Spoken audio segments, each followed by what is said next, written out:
12월 8일 시장이 마감되었습니다.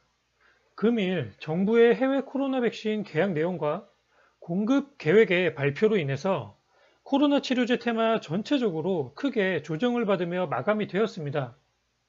그래서 이번 영상에서는 과연 코로나 치료제 테마주들이 추세가 마감된 것인지 아닌지, 그리고 추세가 살아있다면 어디가 추세 이탈점이고 어디를 지지하면 반등이 가능할지 짚어보도록 하겠습니다.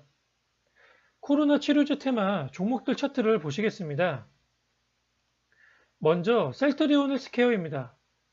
이 종목 같은 경우에는 금일 단기 조정세에서 가장 큰 하락 파동을 만들기도 했고, 이와 같은 단기 고점 라인에서 거래량을 조금 많이 동반한 케이스입니다. 5일선까지 훼손하는 종가가 마감되었는데, 일봉을 큰 흐름에서 보았을 땐 추세가 아직은 살아있다라고 보여집니다. 추세가 아직 살아있기 때문에 단기적으로 이렇게 바로 반등이 나올 수도 있지만, 일단 오늘의 이 장대 음봉에 투심이 좀 약해졌을 가능성이 높고, 고점 라인에서 거래량이 동반되었기 때문에 매물이 조금 형성되었다고 보여져서 단기적으로는 대응 라인을 미리 생각해 두는 게 좋다고 생각을 합니다. 내일이 되면 이 13만원 라인에 15일선 정도가 올라와서 받치게 될 겁니다. 단기 추세에서 5일선과 15일선 정도가 강한 추세의 지지 이평으로 좀 많이들 활용을 하는데, 일단 내일이 되면 15일선이 13만원 부근으로 올라오게 되고 이 라인에서 일목기준선과 함께 수렴이 되게 됩니다. 그래서 만약에 추가적으로 하락이 나오게 됐을 때는 1차적으로 지지선으로 좀 역할을 하게 될 가능성이 높고, 만약에 이 라인이 이탈이 된다면 그 밑으로는 전고점을 돌파를 했던 12만원 라인이 강한 지지선으로 받치고 있다라고 볼 수가 있겠습니다. 금일 종가와 이 밑으로 이렇게 하락 이격이 아직은 많이 존재하고 있기 때문에 그동안 이와 같은 급등에 공략을 하지 못하셨던 신규 매수자분들은, 신규 매수 대기자분들은 지금 각각의 이러한 라인들에서 최대한 가깝게 종가가 형성되는 날 분할 매수의 관점으로 공략도 해볼 수 있지 않나 이렇게 생각이 됩니다. 참고하시고 기다리셨다가 최대한 각각의 라인에 최대한 가깝게 종가가 만들어지는 날 분할 매수 관점에서 공략을 해보시는 게 어떨까 싶고, 말씀드렸지만 이렇게 내려와서 반등하지 않고 중간에 바로 이렇게 반등이 나올 수도 있습니다. 나올 수도 있지만 오늘의 이 음봉이 워낙 대량의 거래를 동반하고 강한 하락을 만들었기 때문에 만약에라도 추가 하락이 이어진다라는 가정을 해서 제가 잡아드린 부분이니까 참고 정도만 하시고, 큰 추세에서 대응점을 여러분들이 찾으실 때 좀 참고하셔서 활용하시라는 관점에서 잡아드린 부분이니까 이런 부분 이해하시면서 보면 될 것 같습니다. 자, 다음으로 녹십자셀 보도록 하겠습니다.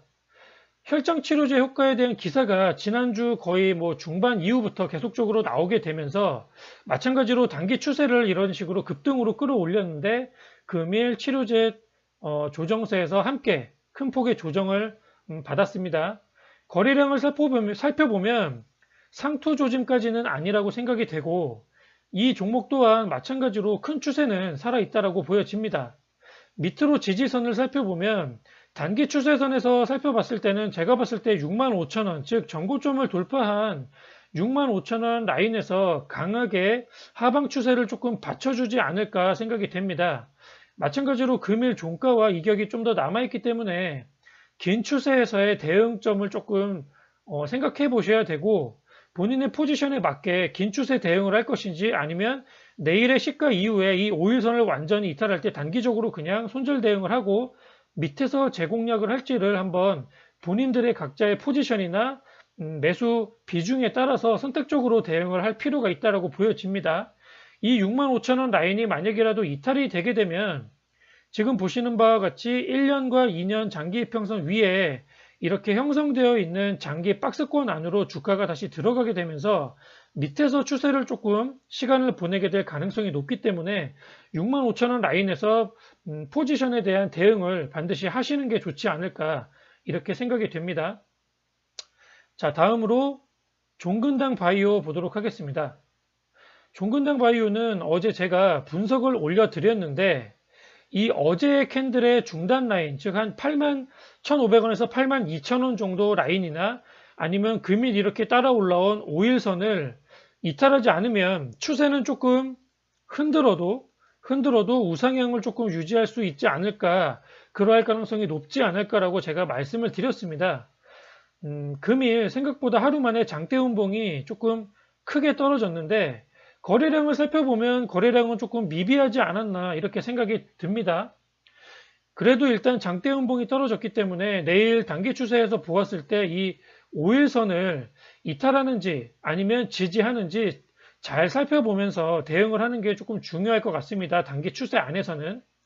만약에 이 5일선이 이탈되지 않으면 제가 말씀드렸듯이 어제 이 장대 양봉의 캔들 품 안에서 조금 이렇게 흔들면서 시간을 보내다가 단기적으로 일주일이든 2주일이든 좀 시간을 보내다가 추세를 우상향으로 조금 다시 들어 올리는 시도가 일어날 가능성이 높아 보이고, 만약에 이 5일선이 이탈이 된다면 어제 이 장대 양봉의 시가 라인이죠. 이 라인이 만약에 이탈이 된다면 전고 돌파를 했던 이 라인인 67,000원 부근까지 주가가 조금 빠질 가능성이 있다라고 보여지고 이곳에서 지지를 시도할 것으로 보여집니다.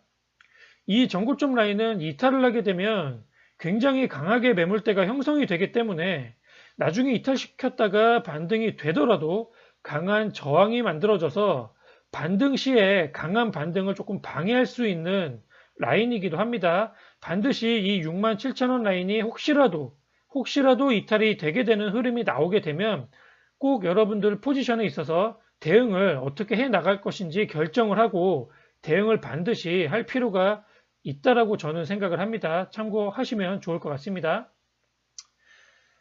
자, 이렇게 코로나 치료제 테마주들을 살펴보았는데 제 기준에서는 아직 큰 추세 자체는 모두 살아있다고 보여집니다.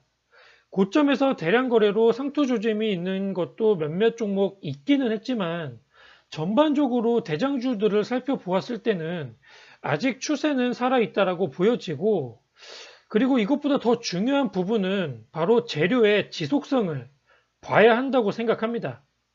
백신 자체가 우리나라는 내년 하반기에 접종을 할 것으로 지금 계획이 발표가 되었기 때문에 이러한 치료제 부분에 있어서는 그 전에 임상의 결과들이 모두가 발표가 될 것으로 보여지고, 또한 이 임상 결과 발표에 따라 긴급 사용 승인 신청이 모두 이루어질 것이라고 보기 때문에 재료의 지속성이 계속적으로 유지가 되면서 그 안에서 추세의 반등은 충분히 가능하지 않을까라고 생각이 됩니다. 다만 오늘과 같이 고점에서 조정폭을 조금 더 크게 채울 수도 있는 부분도 분명히 있다라고 우리가 보수적으로 좀 생각할 필요가 있겠고, 전고점에 도달할 정도로 반등 자체가 강하게 안 나올 가능성도 충분히 있다라는 부분을 어느 정도 조금 우리가 여백에서 조금 남겨두고 생각을 해야 되는 부분이기 때문에 그러한 관점에서 우리가 앞으로 신규적으로 공략을 하든 아니면 고점에서 공략을 하고 지금 현재 들고 있던 이러한 관점에서 어쨌든 지지선이나 대응 라인을 꼭 잡아가면서 우리가 매매를 하거나 홀딩을 하는 데 있어서 좀 활용할 필요가 있지 않나, 저는 이렇게 생각이 듭니다. 어쨌든 단기 고점 라인에서 지금 상승 3파가 대부분 다 나온 라인에서 지금 큰 조정이 나오고 있는 부분이기 때문에 이러한 하락 파동이 조정으로 끝나고 다시 반등을 이어갈지 아니면 여기서 추세가 더 이탈이 돼서 고점의 상승 마감이 될지는 제가 각각에 짚어드린 이러한 큰 추세 안에서의 최종 추세 지지점들이 이탈되는지 한번 살펴보시는 게 좋을 것 같고, 말씀드렸듯이 차트도 중요하지만 지금 치료제 이러한 테마주들이 과연 재료가 모두 이제 소실이 된 것인가 아닌가, 앞으로 더 유지가 될 것인가 유지가 되지 않을 것인가, 이 부분도 함께 지속적으로 살펴볼 필요가 있습니다. 차트 또한 잘 살펴보시고요. 재료도 지속성이 있는지 꼭 다시 살펴보시길 바라겠습니다. 자, 이것으로 이번 영상 마치도록 하겠습니다.